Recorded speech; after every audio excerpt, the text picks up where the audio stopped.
Lepo pozdravljeni. Ponovno je četrtek, torej dan za povzetek dogodkov v mestni občini Slovenj Gradec in v njeni okolici. Povzetek pričenjam s svetovnim dnem brezdomstva. No, praznik so prvič obeležili pred 4 leti in od takrat dalje se je priključilo več 100 držav, tudi Slovenija. No, glavni namen tega dneva je torej javnosti prikazati, opozoriti nenazadnje na potrebe, ki jih imajo brezdomci in sicer na lokalni ravni. No, in v ta namen so v slovenjgraškem zavetišču organizirali zajtrk za brezdomci, na kateremu so bili prisotni tudi predstavniki mestne občine Slovenj Gradec. Pa poglejmo torej, kaj so slovenjgraški brezdomci izpostavili mestnim organom. Nov dom, če bi dali nov dom, bi to bilo v redu. Vse pa tudi, jaz sem bil, ko sem nov dom iskal, pri županu je rekel, boš mogel počakati, dokler se ne bo pamet ekspovala blok. In do takrat, kim pa jaz do takrat sem imel pa družine že. Oziroma, kot družina smo bili, ne. In tam jaz 2 leti na cesti, primer se bo blok spuvil. 2 leti, ne bo nikoli. Ja, sej, zdaj je že spuval. To bo malo bolj dolgo traja, ja, pa imajo še en blok, to ga nekaj spuvati. Samo sem jaz najdel pol na drugi strani. Gre se za to, da ne najdete ene lokacije, kjer bi lahko naredili zavetišče. Ja, zdaj mogoče če jaz gospoda župana mogoče malo dopolnim oziroma glede na to, da imam več teh informacij. Regijski razvojni načrti na celotne države naj bi se sprejeli v letošnjem letu, pravzaprav bi se že mogli sprejeti, ampak strani države še nismo dobili potrjenih, kar smo delali na lokalni ravni. Zdaj tukaj nekako celotna Koroška regija je opredelila, da potrebujemo zavetišče za brezdomce in to je tudi ena izmed 4 prioritet na področju socialnega varstva v prihodnjih 4 letih. Zdaj na osnovi tega regijskega razvojnega načrta nekako bi lahko črpali sredstva iz Evrope oziroma delamo tudi slovenska sredstva, kjer bi pač lahko potem razmišljali o temu, da širimo to zavetišče oziroma zgradimo novega, pač karkoli bo pač že možno za tiste sredstva, pa da zaposlimo kader, ki bo v teh zavetiščih tudi delal. A to pa pomeni, da bi bil za celo Koroško eno zavetišče? Eno zavetišče, enotno zavetišče, čeprav jaz še zmerim, mislim, moje osebno mnenje je, da bi bilo dobro, da je eno na področju tudi Slovenj Gradca, ena taka enota, približno, pa še nekje na ostali Koroški, da se nekje to tudi razbije. Torej v regionalnem razvojnem programu je ta projekt umeščen kot regijski projekt in lokacijsko bi bil pa Slovenj Gradec. No, naj povem še to, da v Sloveniji ni na voljo uradne statistike o brezdomstvu. No, ocena Ministrstva za delo, družino, socialne zadeve in enake možnosti se giblje nekje med 1300 in 2100 oseb. No, na Koroškem je v tem trenutku 15 brezdomcev, slovenjgraško zavetišče pa je z 7 brezdomci polno. V nadaljevanju pa se selimo v Mislinjo, kjer je potekala razstava sadja in čebelarstva. No, organizatorjem je na enem mestu uspelo prikazati večino znanih in tudi manj pogostih sort jabolk in hrušk, hkrati pa je bila razstavljena tudi razstava iz sadjarske zakladnice. Besedo predajam predsedniku sadjarskega in predsedniku čebelarskega kluba. Mi se trudimo, da bi to neko staro kulturo ohranili, da bi jim dali nek pomen, da bi se ljudje malo bolj zavedali, kaj to pravzaprav pomeni. Sploh pa zdaj, ko že malo več govorimo o samooskrbi, da bi tudi se zavedali, da marsikaj imamo doma, samo smo pozabili. Včeraj so prišli iz šole vsi razredi, se pravi vsi učenci osnovne šole, potem so bili tu vsi gojenci vrtca Mislinja, da tudi te mladina dobro vidi. Imeli smo tudi obiske avtobusov iz drugih delov Slovenije, ki mi je bilo pač zanimivo. Jaz sem danes tu na razstavi, predstavljam Čebelarsko društvo Slovenj Gradec Mislinja.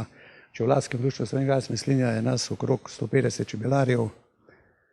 Žal letosna sezona, kakršna vemo je, za čebelarje je izredno slaba, tako da nimamo ne vem koliko meda. Društvo deluje v občini Slovenj Gradec in Mislinja. čebelarimo z aži in nakladnimi panji, v glavnem čebelarimo stacionarno, to znači, da ne prevažamo čebel v druge kraje. Čebelarsko društvo sodeluje vsako leto z sadjarskim društvom Mislinja pri organizaciji razstav. Čebele, seveda, kot vemo, so izredno pomembne pri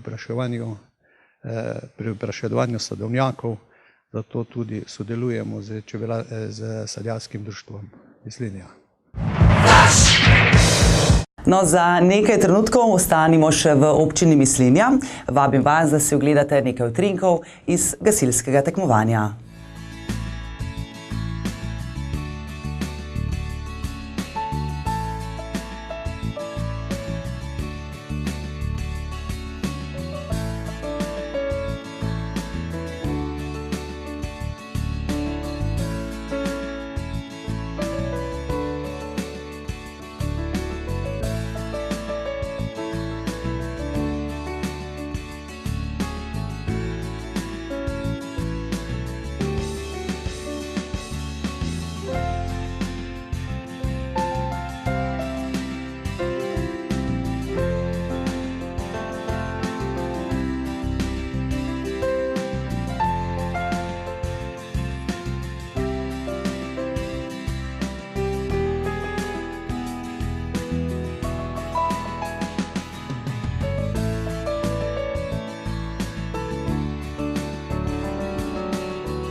Pri športu se bomo posvetili skokom, zato uvodoma predajam besedo gospodu Viktorju Robniku, predsedniku Smučarsko-skakalnega kluba Mislinja, ki je na tekmovanju v skokih, torej nanizal pričakovanje skakalcev za zimsko sezono. Ja, mi Smučarsko-skakalni klub Mislinja na najlepši možni način zaključuje poletno sezono z organizacijo državnega prvenstva za mladince do 20 let. Danes se tekmuje v solo skokih, ekipno. Kasneje, po 12. uri, bojo se spoprijeli še pa nordijski kombinatorci na 5,4 km dolgi progi, sicer ne tu, ampak v Doliču. Mi imamo v ognju tule danes enega dobrega skakalca, sicer po prvi seriji se mu je malo skok po nesreču, Šili Žaka, upam, da bo v drugo popravil svoj skok in da bo tam blizu petorice, kar bi bil velik uspeh za njega. Čeprav je na tej skakalnici pred 14 dnevi osvojil celo prvo mesto v pokalnem tekmovanju. No, zdaj, če se po jutro dan pozna, potem mislim, da lahko pričakujemo veliko od Jerneja Damjana, medtem ko ostali se niso najbolje izkazali, seveda je pa to ni ravno ta poletni del najbolj tist, na katerega se stavi. Jaz mislim, da bojo prevci tudi danes dva skalčeta so odlično uvrščena, sta med prvimi tremi, da bo družina prevc konkurenčna in da bojo ostali tudi poskušali dohiteti prevce, pa seveda Jerneja Damjana.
No, na tekmovanju je bil tudi Cene Prevc in kot kaže, imajo Prevčevi skoke v krvi.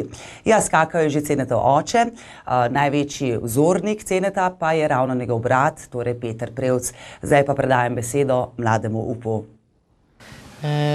Skoki so bili kar na visokem nivoju, upam, da mi bo uspelo ponoviti še kje druge. Moja pričakovanja so praktično v megli. Vse bo odvisno od skokov direktno pred sezono in od tega, kako se bodo odločili naši trenerji.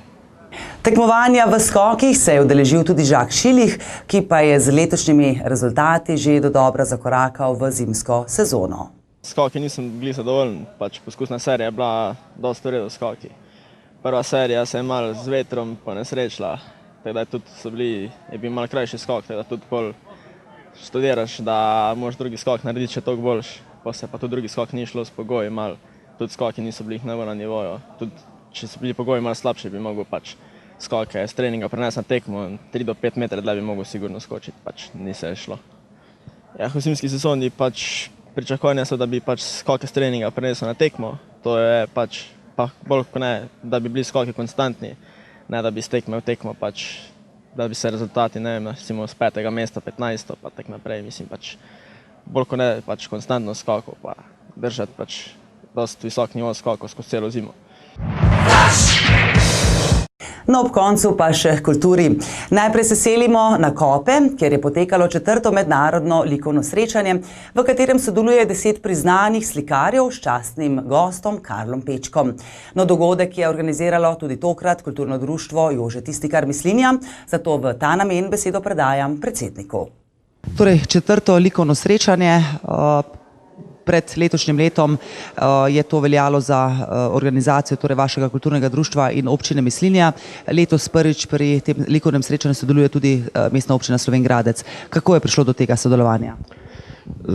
To se je zgodilo pa takole. Lani smo v 15-letnici Tisnikarjeve smrti na njegovi hiši naredili obeležje, 2 metra visoko, železno skulpturo oziroma relief, ki prikazuje njegov motiv krokarja.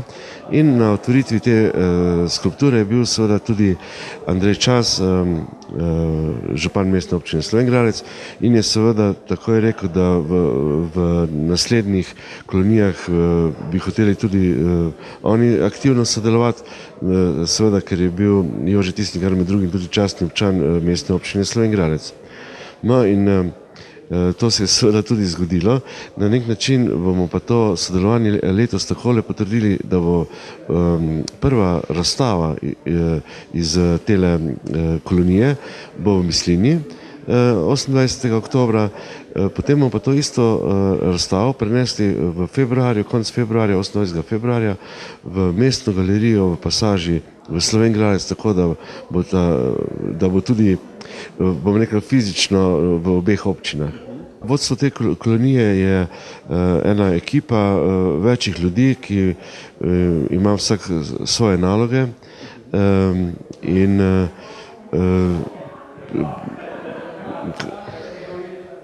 kako bi rekel, te naloge so pač razdeljene glede na razne prevoze in tako naprej. Imamo namreč kar logistično problem, ker je tule na Kopah, sicer pogoji so idealni, samo je dosti teh prevozov, hočemo tudi še narediti danes v petek obisk Tisnikarjeve hiše, šli bomo tudi v gostilno Bočenk, v Tisnikarjevo sobo, obiskali bomo v mestu, tudi se srečamo z Karlom Pečkom, ki je častni udeleženec te kolonije, tako da mislim, da bo z organizacijo vse v redu, pripravljamo tudi katalog, imamo tu fotografe. Je to kar, bom rekel, kompliciran na nek način projekt, zaradi tega, ker smo od te kolonije, od tega dejanja slikarske kolonije do razstave praktično samo 3 tedne in v tem času hočemo narediti katalog in tako dalje. Seveda pa zdaj ta kolonija letos, drugače jih imamo mi v septembru, je letos bila predstavljena v oktober dogovor, ker smo hoteli seveda to narediti v centru Kope, ki ga je mislinjska občina letošnjem začetek oziroma konec septembra uradno prevzela. In smo praktično prvi projekt, tak se dogaja tu. Mimo grede, kar se tiče tega objekta, ki je fantastičen, se mi zelo dopada, da je naprimer prva stvar, en kulturni dogodek dogaja in mi tudi za kasneje hotel, da je bilo teh kulturnih dogodkov tu čim več. Torej, kljub tisti logistični pomanjkljivosti, ki jo nenazadnje recimo vam verjetno prinese tudi neurejena cestna infrastruktura, če sva čisto realna. Ja, to je zdaj stvar, ki je bolj, bom rekel, ni v naši domeni. Upam, da se bo to popravilo, če razmišljamo dolgoročno, pa upam, da bodo ti pogoji za te kolonije v teh prostorih še naprej. Ker namreč prej smo imeli kar v Mislinji, v tej rojstni hiši in prostora posebej za stare ni bilo, tu so pa pogoji v bistvu idealni. Dosti svetlobe, toplo je, v Lukovem domu spijo avtorji, tako da lahko praktično peš pridejo do delovnih prostorov in je, da rečem, super. Torej, kar nekaj novosti na letošnji koloniji, torej od tega, da ste spremenili prostor, imate nekoliko spremenjeno tudi zasedbo. Ja, mi smo letos kar spremenili večino avtorjev, namreč prejšnji koncept teh kolonij je tak, da smo kar jih naredili predvsem množične, smo povabili avtorje, bila pa je samo enodnevna. Ker smo pa letos smo razširili na 4 dni, smo seveda skrčili število avtorjev in je naša ideja takšna, da smo povabili avtorje, večina, ki jih še prej ni bilo, povabili smo, pa posebej smo vabili avtorje, ki so bili z Jožetom Tisnikarjem v navezah, so bili skupaj na kolonijah ali smo skupaj razstavljali in podobno, ker hočemo to naprej tudi gojiti.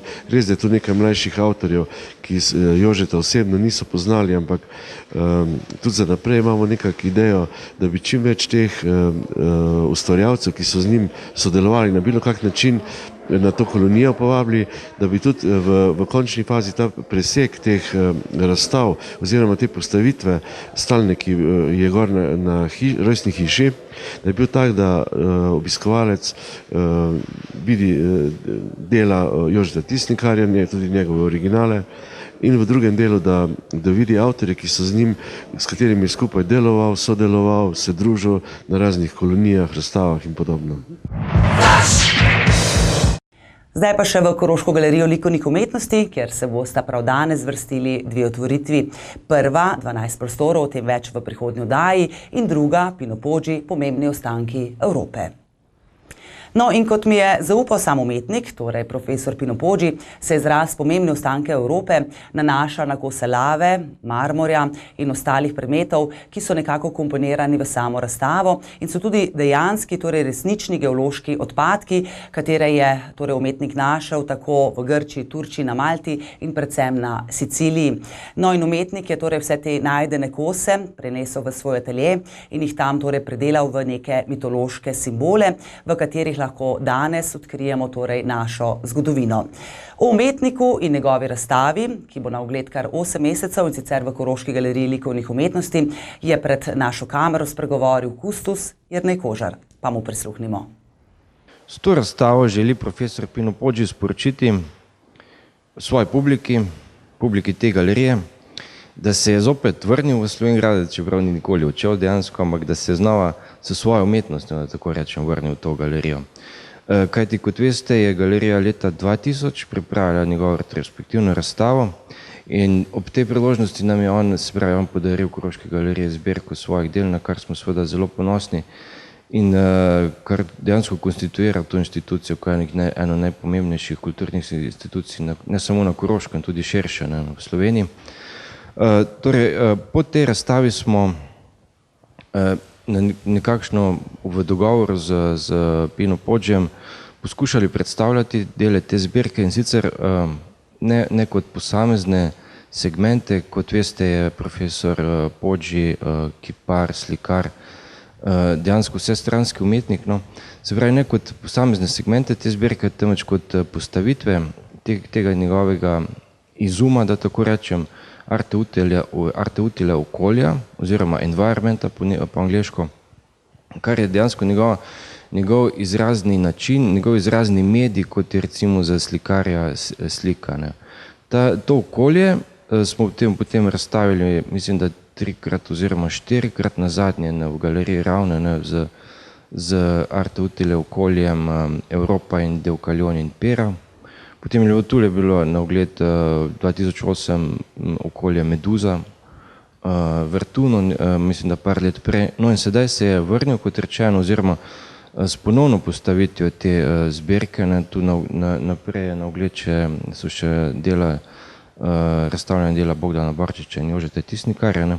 V teh dveh prostorih pa, kot rečeno, dela Pina Podža in sicer, kot ste omenili, njegov arte utile okolje, pomembni ostanki Evrope. In sicer je postavitev razdeljena v 2 dela. V tem prostoru, ki smo zdaj, gre za to arte utile okolje, pomembni ostanki Evrope. V prvem prostoru, v nekakšnem uvodnem prostoru, je pa postavljeno mogoče na nek način predstavitev njegovega literarnega dela, njegove poezije in drugih literarnih stvaritev, kot sem že omenil, je profesor Podži vsestranski umetnik. In sicer tam v prvem prostoru kot uvod v razumevanje njegove umetnosti na nek način, ker si lahko obiskovalci preberejo njegovo poezijo, njegove manifeste, ki jih je napisal, mislim, da 4, ugledajo njegove publikacije, kataloge, monografije. V tem prostoru, kot rečeno, ki je pa dejansko ločen od tega prvega uvodnega, so pa te pomembni ostanki Evrope. Kot rečeno, gre za arte utile okolje, v katerem Podži predstavlja svoje skulpture, kamne, ki jih je našel na Siciliji, na Malti, na Cipru, kot nek način ostanke, kamnite ostanke, ki jih je potem naprej obdeloval in sicer je iz njih izdelal različne portrete oziroma neka mitološka bitja, ki jih poznamo iz grške mitologije. Grška mitologija, kot veste, sega 3000 in več let nazaj in je osnova naše kulture, kot pravi, naše evropske kulture, to je naša evropska dediščina, ki jo naj, kot pravi sam, z njegovimi besedami, ki nam daje nek temelj ali pa neko tradicijo, iz katere lahko črpamo in se s to tradicijo, s njenimi ostanki, recimo borimo proti nekim novim državam, ki nas hočejo ekonomsko in tudi vojaško usvojiti, da tako rečem, oziroma nasilijo neke druge vojne, katerih nismo del.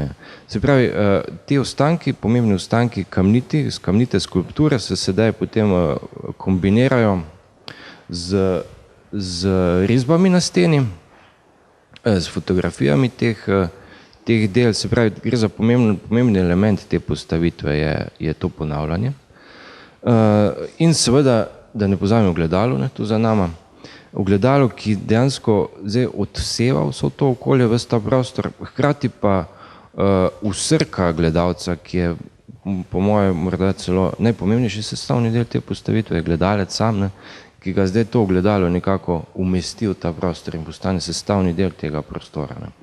V tem uvodnem prostoru, kot rečeno, se pravi, kjer lahko spremljamo oziroma doumemo uvod v razumevanje umetnosti Pina Podžija, so razstavljene, kot vidite, pesmi, poezija, del njegove poezije, ki je drugače v celoti, deloma, ampak skoraj v celoti objavljene v tej knjigi Brez modrine neba je drugače iz leta 2000. In seveda na stenah so še manifesti, ki so del njegove umetnosti oziroma del njegove likovnega izraza, in sicer v teh manifestih, ki so seveda zdaj umetnostno zgodovinsko gledano izhajajo pač iz začetka 20. stoletja, ko je modernizem na nek način začel izražati to svoje mnenja, svoje poglede na umetnost z manifesti. In Pino Podži se nekako vključuje v ta tok zgodovine umetnosti s temi manifesti iz let 65, 80 in 94, so 4, se mi zdi, in sicer v njih razlaga na tak zelo ambiciozen in protesten način svoje poglede na umetnost, poglede na kulturo, poglede tudi na širše življenje in seveda nas opozarja kot gledalce, kajti pomembno pri tej umetnosti, njegove umetnosti je to, da ne gre samo za za umetnost kot nekaj lepega, temveč ima bistveni sestavni del oziroma sploh najpomembnejši del, bolj pomemben kot forma sama je seveda vsebina. Vsebina je pa seveda socialna tematika, oziroma kot so nekoč pri nas imenovali socialni realizem, čeprav zdaj pri nas ima to nekako negativen prezvok, medtem ko pa v tem kontekstu, morda v kontekstu umetnosti Zahodne Evrope, italijanske, nemške umetnosti, je seveda to, gledajo na to nekoliko drugače. Gre pa za to, da se v svojih delih Pino Poggi nenehno bori za, oziroma opozarja na družbene probleme, na različne poglede, ki nas, tudi konec koncev politične poglede, ki nas obdajajo vsakodnevno, in hkrati seveda se bori za človeka, za njegovo poslanstvo, za našo tradicijo, za evropsko tradicijo, napram ameriški pop kulturi. Na oddajo zaključujem z mislijo umetnika Pina Poggija, ki se ne nanaša zgolj na aktualno razstavo v Koroški galeriji likovnih umetnosti, ampak nas dejansko bodri tudi v prihodnje. Piše takole: Pogovarjamo se v naši preteklosti, berimo in se nenehno izobražujmo. Zavedajmo se, da so v Evropi živeli in še živijo številni največji, vplivnejši in najbolj humani misleci, ki se niso pustili zunanjim vplivom. V tem trenutku le še srečno.